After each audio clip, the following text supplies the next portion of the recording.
श्री स्वामी समर्थ. आज मी आपल्याला सूर्यदेवांची अशी उपासना सांगणार आहे. ही उपासना केल्याने आपल्या सर्व इच्छित मनोकामना पूर्ण होतील.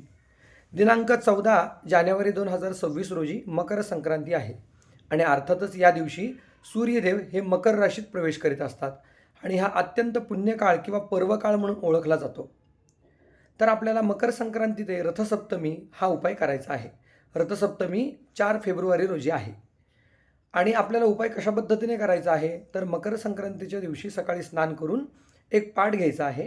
त्या पाटावर लाल रंगाचं वस्त्र घालायचं आहे आणि थोडे गहू घेऊन सूर्याची आकृती काढायची आहे आणि लाल पुष्प अर्पण करून ओम सूर्यदेवाय नमः किंवा ओम घृणी आदित्याय नमः या मंत्राने पंचोपचार पूजा करायची आहे.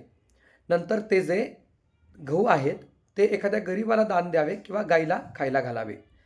रथसप्तमीपर्यंत सलग आपण ही जर उपासना केली तर सरकारी नोकरीविषयी अडचणी असतील, नोकरीमध्ये कार्यरत असताना जर आपल्याला प्रामुख्याने काही अडचणी असतील तर त्या निवारण होतील.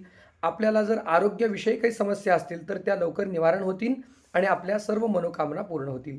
कारण अर्थातच सूर्यदेव हे आपले आत्माकारक ग्रह आहेत आणि आपल्याला उत्तम आरोग्य प्राप्त करून देतात ते सूर्यदेव. सूर्यदेवांची उपासना केल्याने पद, प्रतिष्ठा, मान, सन्मान आपल्याला प्राप्त होतो किंवा आपल्या सर्व इच्छित मनोकामना पूर्ण होतात. श्री